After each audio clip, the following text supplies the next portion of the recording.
In this episode, Patrick befriends a friendly monster named Rarg. I haven't seen some of these episodes in quite some time, so this might be interesting. And of course, we're starting off with an episode I haven't seen in quite some time. One thing I do remember is that Pie Guy originally put this in his bottom 5 on a season 7 video, and now that I've rewatched this episode, I don't understand why. Of course, he left it off his finalized bottom 5, but I still don't understand how anyone can rank this below episodes like One Course Meal and A Pal for Gary, because this episode is kinda harmless. It's not a great episode by any means, it's not that funny. Most of the episode is just Patrick and sometimes SpongeBob laughing at Rarg being weird. It's not a very eventful episode, and for a miniseries all about weird, wild, creepy things, it's not very weird, wild, and creepy, you know, except for Rarg's character design because, ugh. But I do think the relationship between him and Patrick is kinda nice and charming. It's very simple in the same way a lot of old school cartoons were. Just 2 or 3 characters having a good time, with some silly stuff here and there. It's weirdly wholesome and reminds me of why I fell in love with the show in the first place. Even if this episode isn't very laugh out loud funny, I do appreciate how charming it is to watch. Really the only 2 jokes that stood out to me were Squidward trying to turn himself into the cops, and of course the cops don't care because to them he looks crazy, and SpongeBob's ice cube crisis, that I'm actually glad came back later on. Excuse me, I think your ice machine's broken.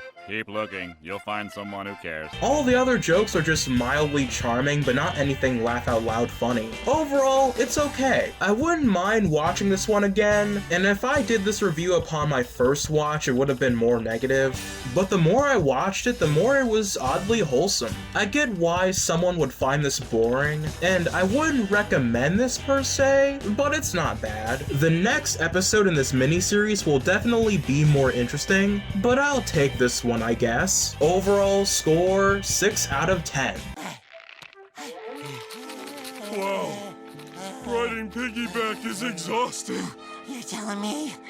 In this episode, SpongeBob and friends have to find a way out of the Bikini Bottom Triangle. Alright, it's episode 2 of the Legends of Bikini Bottom miniseries, and while the first one was a bit uninteresting to talk about, this one is actually great. The reason why this episode works as well as it does can be chopped up to 2 reasons. The first one being that, well, it's very packed with humor, in the way that a classic episode of SpongeBob would be. Of course, I can't list every good joke here because that would be a very long list, so here are the highlights. SpongeBob saying he hopes they didn't lose the most nearest and dearest thing to them, only for Squidward to reply, "No, I'm right here." The offended quarter. Patrick flirting with the mermaids, which might be a bit controversial. I don't know the exact age gap here, but let's just say that if this episode aired in 2024, Patrick would never hear the end of it. I mean, there's also Mr. Krabs trying to talk to the mermaids and failing. Now, if Patrick's too old for the mermaids, then Mr. Krabs is definitely way too old. And also the weird ending involving Patrick hopping in a limo, implying that he has a very wealthy and successful life, which raises all sorts of questions. Maybe he runs a giant crypto scam or something. I also want to talk more in detail about this Charles character. He appears near the beginning to explain what's going on in the episode, and he also shows up at the end to stop Plankton. It's really unfortunate that this is his only appearance in the entire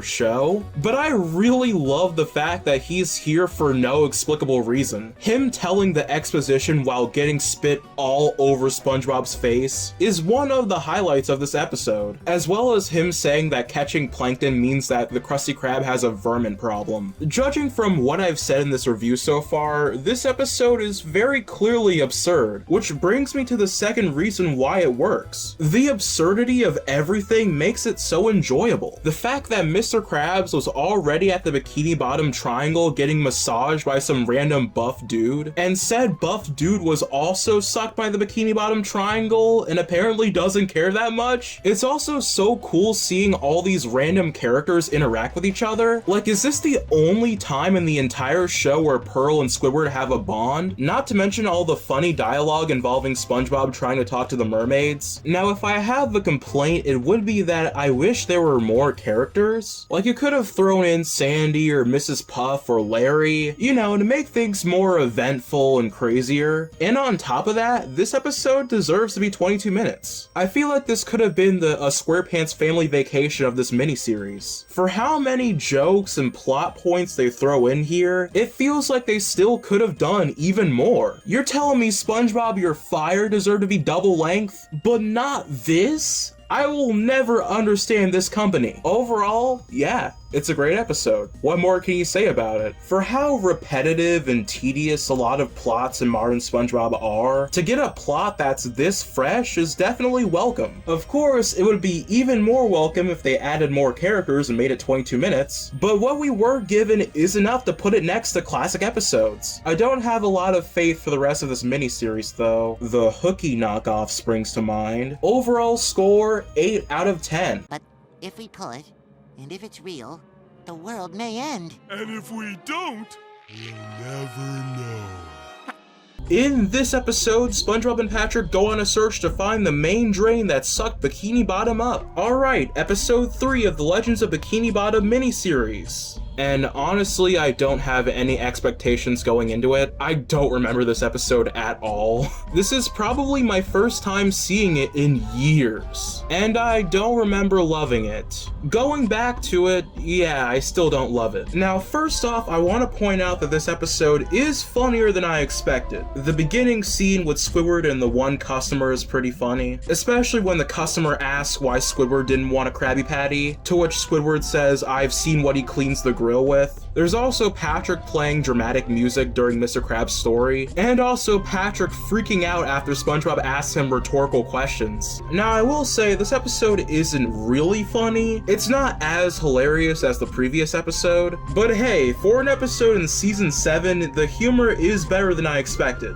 Good job for reaching my very low expectations. Now, here are the negatives, which can basically be boiled down to this being a very confusing story. First off, the twist is very odd. Okay, the twist is that the ones that originally pulled the drain were not just two random kids, but were Mr. Krabs and Plankton. But what was the point of them lying about who pulled the main drain? It doesn't matter. They say it was to stop SpongeBob and Patrick from searching for it, but I feel like if Mr. Krabs just said that he and Plankton pulled it, SpongeBob and Patrick wouldn't have gone for that search. In fact, they pretty much backed down when they told them the truth. So Mr. Krabs really had no logic for what he did. Also, the twist lowers the stakes of the episode because, well, Mr. Krabs and Plankton are still here. They're still in Bikini Bottom. So now we know that the characters can just come back from the drain. If the story was just two kids, it would have been more interesting, and it would have made the main drain seem more like a risk. So that causes the episode to not have any rewatchability. You know that the drain isn't as harmful as they make it out to be. Not to mention the second twist ending. That's right, this episode has not just one, but two twist endings, where after everyone gets sucked up by the main drain, it reveals that it was all a story that SpongeBob was reading to Patrick, which brings the question, what is this story? What is SpongeBob reading?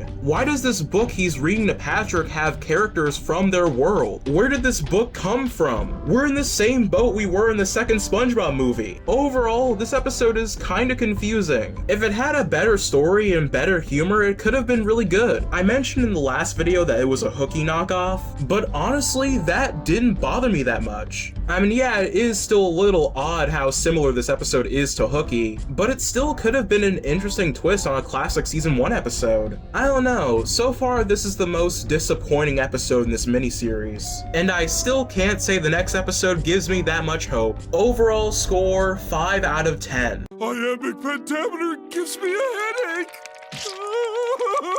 In this episode, while jellyfishing, SpongeBob and Patrick get caught up in a home full of hillbillies. Alright, now it's time to start the second half of this miniseries, and it's just our luck that this episode is the worst so far. And the weird thing is that it's not because of anything infuriating or outright disgusting. Well, actually, it is kind of disgusting, but we'll get to that later. No, the real problem is that it's just so dull. There are barely any jokes worth talking about.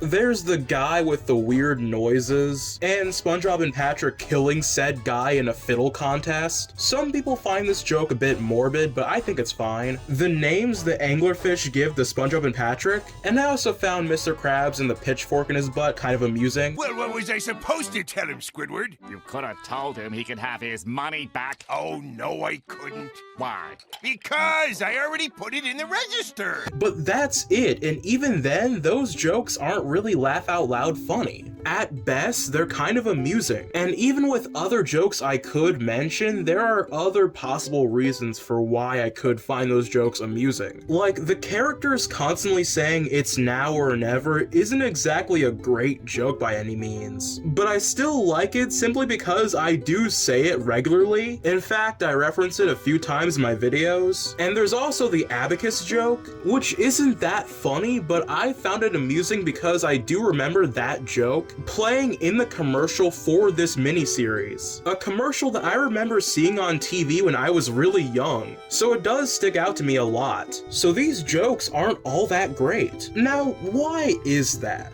Well, it's mainly because most of the jokes in this episode revolve around the Trenchbillies being hillbillies, which leads to the episode feeling very gross and very uncomfortable. That scene with SpongeBob and Patrick burping corn is engraved in my brain, and it shouldn't. These hillbilly jokes were never funny, and they keep going with it. When an episode relies on this type of humor for a whole 11 minutes, it gets jarring very quickly. Also, this episode isn't very adventurous, mainly because the pacing is really bad. SpongeBob and Patrick get inducted into this clan like 8 minutes into the episode. We don't get to see them actually participate in this clan enough. It definitely feels like, yet again, the writers needed more time to flesh this out. And let's not even get into the weird ending, where SpongeBob and Patrick try to run off away from these Trenchbillies, only for them to just easily run to the Krusty Krab, which kills any suspense the episode had going for it. What is the point of building up that these two are stuck in this Trenchbilly home, when they could have just easily ran back to Bikini Bottom? So then the Trenchbillies follow them, and then Mr. Krabs sees said Trenchbillies and realizes that he can easily make a quick buck off these guys. And then the episode ends with the Trenchbilly guys thinking that Mr. Krabs looking at the maw anglerfish means that he wants to get married with her, and then it ends with him actually getting married with her. What a weird way to end the episode, and it wasn't funny. It definitely feels like the episode never actually went anywhere. So why should I care about the rest of this? Overall, it's not good. Definitely the worst episode so far on this miniseries. And again, it's not because it's infuriating or frustrating at all, it's just really bland, it's really dull and poorly written. And I honestly don't think this premise had much going for it to begin with. Making a bunch of hillbilly jokes for 11 minutes isn't exactly funny. At least to me it's not. So I honestly just want to move on from this episode, even though the next episode isn't all that great either, but we have to deal with what we get. Overall score, 3 out of 10.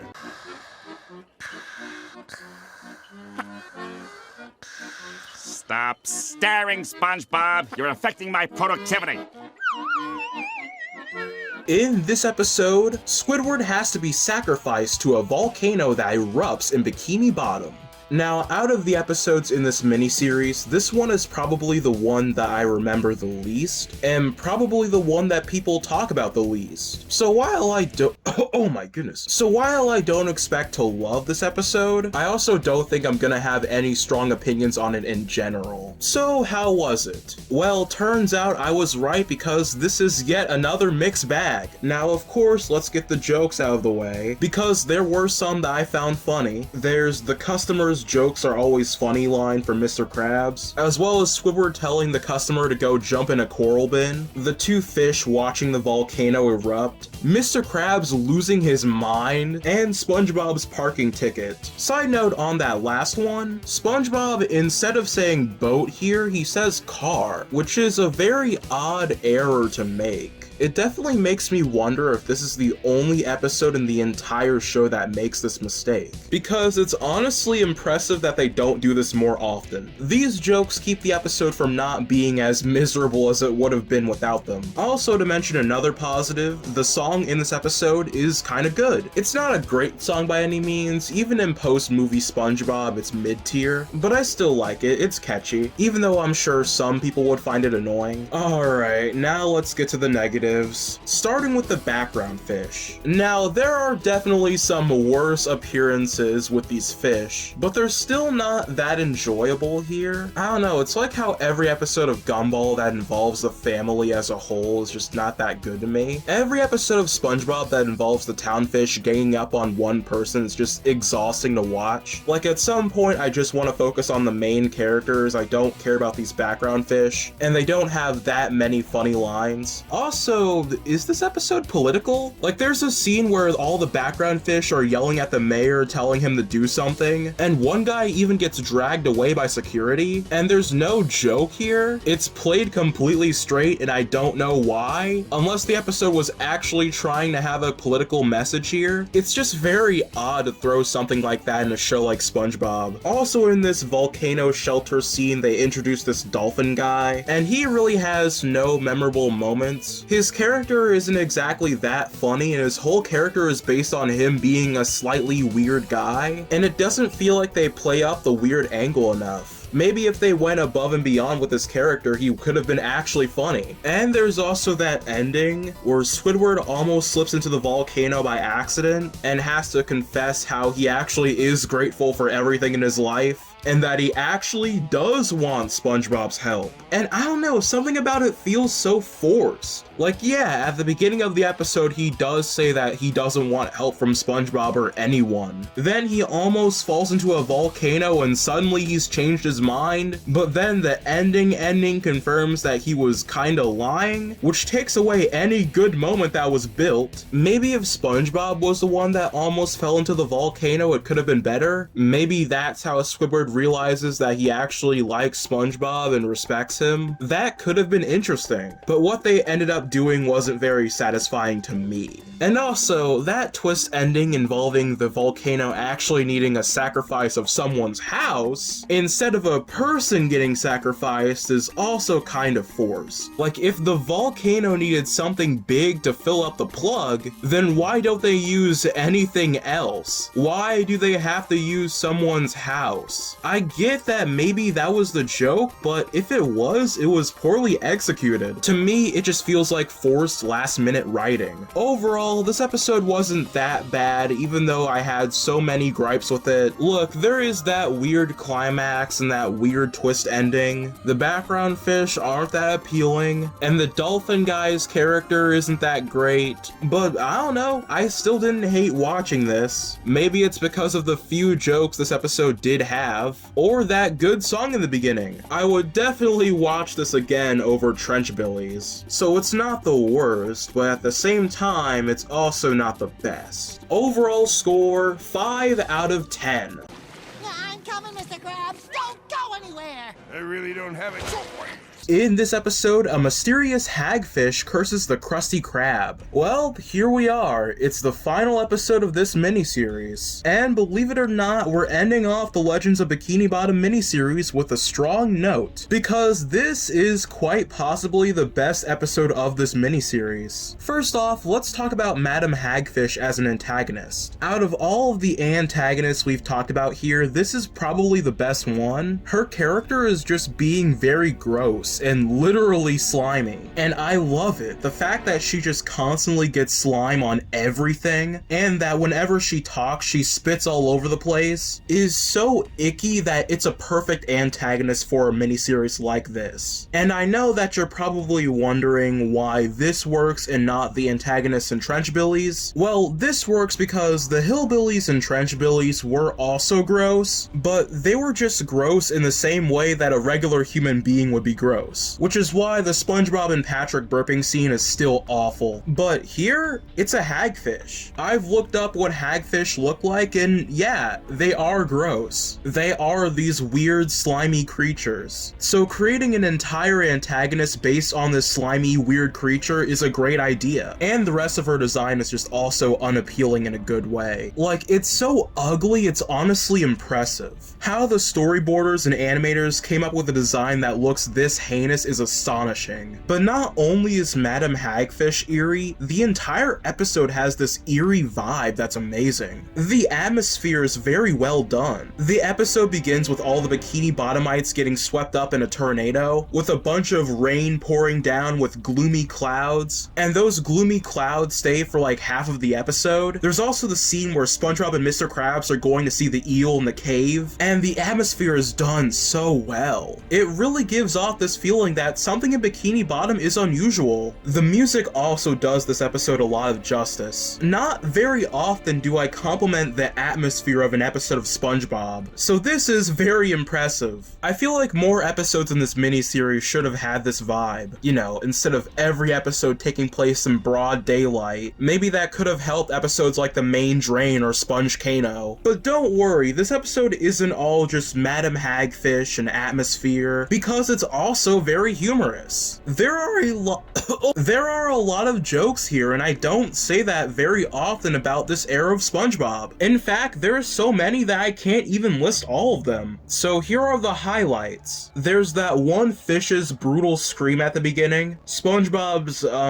buns, Squidward knowing Mr. Krabs wears a sleep mask because apparently he's Nardwuar, the record player joke, SpongeBob trying and failing to save the money, Squidward saying he has a no curse clause in his contract, to which Mr. Krabs says he doesn't have a contract, and then Squidward replies by saying that he has a no contract clause in his contract, the eel for some reason having a business card, and an actually good twist ending. We've seen so many bad twist endings on this channel, and here's one that's actually funny, because the twist was that the entire time the curse was a close sign. There was no curse actually being put on the Krusty Krab. It works because it's fairly reasonable too. The money burning could have been a coincidence, and the only real noticeable thing that happened to the Krusty Krab was that there were no customers. So it makes a lot of sense on rewatch, and it doesn't ruin the episode upon rewatch. I also want to point out that the humor is very deadpan here. The sleep mask joke is a great example. A lot of jokes in this episode revolve around SpongeBob, Mr. Krabs, and Squidward having weird conversations and deadpan expressions. Not only is it funny, it really helps give that vibe that the Krusty Krab is very quiet, and really helps emphasize that no one is here at the Krusty Krab. It's just these three. Overall, yeah, this episode is amazing. I would probably say that Bikini Bottom Triangle is still my personal favorite, but critically speaking, this is my favorite episode of this miniseries. The jokes are top-notch, the atmosphere is very well done, and Madam Hagfish is a very creepy character. Definitely check this one out as well as Bikini Bottom Triangle. They are really the only two amazing episodes out of this miniseries. If you want a ranking of all of the episodes, here they are right now. I feel like this miniseries' biggest crime is just being very dull. There's only one really bad episode here, and 3 of the 6 episodes are just lacking in story and aren't that funny. Hopefully when I tackle the Runaway Road Trip miniseries, it will be better, but as for this episode's score, overall score, 9 out of 10. I'm a Spongestur, and I'll see you guys next time.